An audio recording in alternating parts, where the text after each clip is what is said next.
Vocês já vivenciaram casos de paranormalidade em alguns lugares? Já. Que vocês já viram? Já.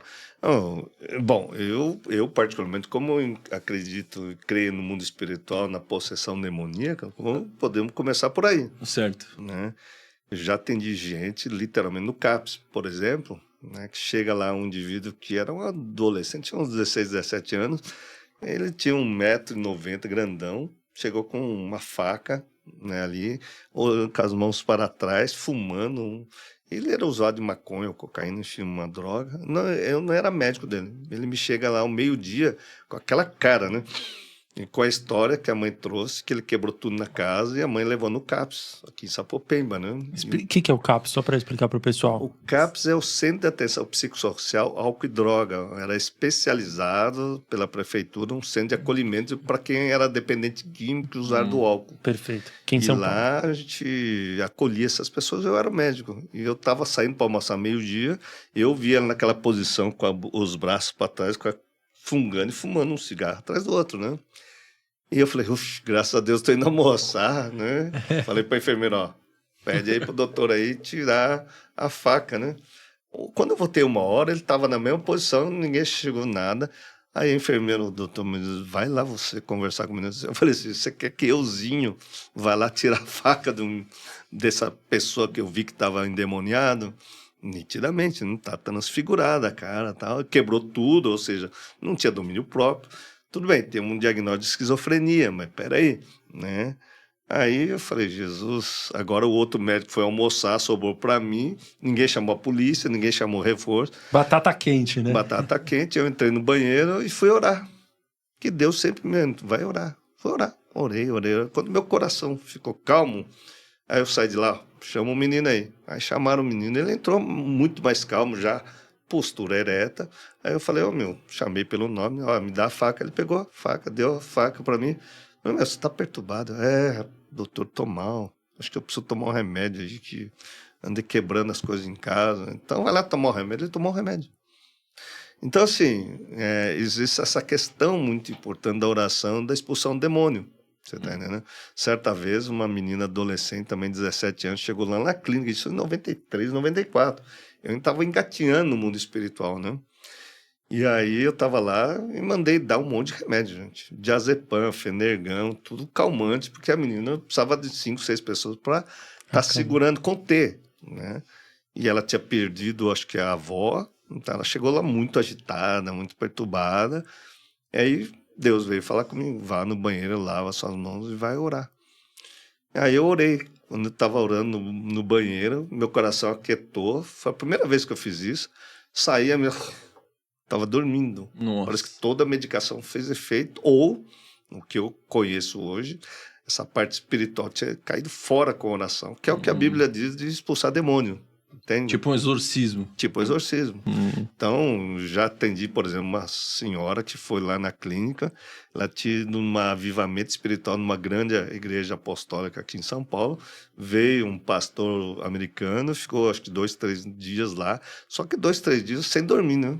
Ficando lá à noite, cantando louvor, enfim. Ela saiu de lá, assim, diz ela que ela não estava com a visão aberta, a visão profética. Ela começou a profetizar na vida das pessoas. Só que depois ela começou a falar que o marido, né, estava perseguindo ela, que o pai estava perseguindo, que a mãe estava perseguindo, ficou agitada, paranoica de tudo. Né?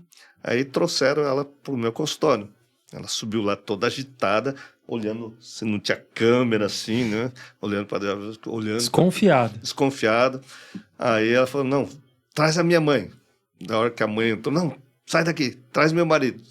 Sai o marido. Tirar o marido, põe o marido, traz o pai, tira o pai. Falei, vem cá, vamos conversar. Eu sou pastor, aí eu assumi a posição pastoral, ela é crente. Aí eu comecei a falar de passagens bíblicas para ela.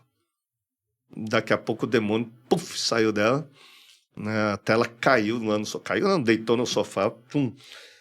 Ela voltou, nossa, que é isso? Fez assim, voltou a conversar absolutamente normal. Olha. Depois de dias e dias assim, perturbada, foi literalmente uma possessão demoníaca que saiu. E aí ela voltou a conversar normal. Claro, Eu prescrevi um medicamento antipsicótico para ela, tal, e desci com ela pela escada.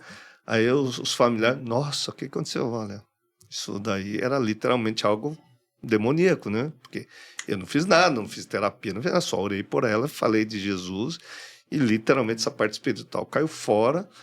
Só que eu avisei, ela vai precisar tomar um remédio, porque ela tá paranoica, né?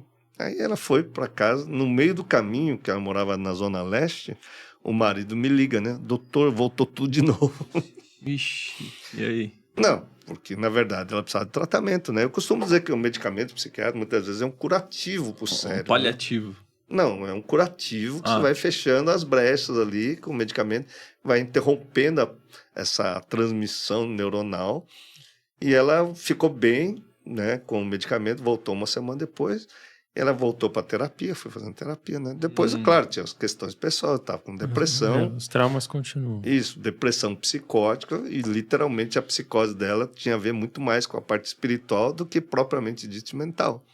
Só que eu tive que tratar a depressão, fazer a terapia, ela entender a dinâmica da família dela, que ela estava sentindo um desconforto na relação conjugal e tudo mais. Ela teve alta, só que alta sim. Depois de um mês ela ficou bem, foi viajar. Ela própria suspendeu a medicação e aí voltou a ter crise de novo. Só que aí ela sabia, né, aprendeu que ela tinha que tomar o remédio. Aí tomou o remédio, até que ela recompôs com a terapia prolongada, depois foi suspenso e teve alta. E por aí afora, lá no CAPS, via muito, sabe? De pessoas que vinham, parecia embriagado, gente. Assim, carregado, né? E vai um dia querendo falar comigo, eu falei, cara, eu já tinha avisado você, porque você chegar bêbado aqui eu não vou conversar. Aí foi segunda, terça, quarta. Quarta-feira a enfermeira, que era cristã também, doutor, mas é pra você, cara. Aí eu cheguei lá, literalmente parecia um pastorzão, sai desse corpo que não te pertence. Nossa. Aí o cara, pum. Uau. Saiu, começou a falar normal. Saiu toda a embriaguez dele, você tá entendendo? Caramba. Mas era uma possessão que tava falando que nem um cara que tivesse bebido, mas não tinha bebido. Não tinha bebido. Era literalmente uma possessão demoníaca. E teve de algum caso de algum hospital em si? Tipo, coisas espirituais no hospital que vocês... Não, no hospital viram, na assim, clínica. Eu conto a história. Um dia eu tava conversando com a Renata, eu vi o satanazinho, o capetinho lá. Eu vou entrar. Eu falei, o espião tá aí querendo entrar aí. Aqui você não vai entrar. E eu avisei ela, falou, olha, tem um capetinho querendo entrar e a porta de entrada é a raiva. Quem estiver com raiva vai dançar. Cara, todo mundo que tava com raiva lá foi cair num... Agora você pergunta para as duas que estão aqui se alguém quer ter raiva. Nunca mais. Nunca mais, ó, curou. Porque a Renata falava, mais. quando ela era minha aluna, né? Ela chegava assim, depois ela me ajudou a montar o canal, tudo. Eu falei, doutor, eu não entendo porque você não reage. As pessoas estão aí te sacaneando, estão fazendo mal aqui dentro. Você sabe disso aí. Mas você não vai tomar providência, não. Mas você tem que reagir. Não, Renata, um dia você vai entender por que eu não vou ficar nervoso nem nada. E eu descobri o caminho, isso é importante as pessoas estarem ouvindo, que a raiva, a frustração, por isso a Bíblia vai dizer, em qualquer situação do Sermão do Monte, é para você não ter raiva nem frustração na vida aqui, ó. Com nada, nem com dinheiro, nem com se alguém te ofende. Então, isso você vai entender o Sermão do Monte o dia que você perceber que toda essa situação causa raiva. E eu optei por olhar o mundo, não ter raiva de político, nem de guerra, nem de nada, porque aí é uma maior porta de entrada para uma possessão demônio ou opressão espiritual. Perfeito. Fechou o ciclo? Fechou que assim, ó, total o raciocínio. Se o outro vem te provocando, Nossa. te fazendo mal, e você dá corda, você abre uma brecha em você e o inimigo entra. Então o outro não vai te derrubar, ele não tem poder para te derrubar, mas você pode cair sozinho.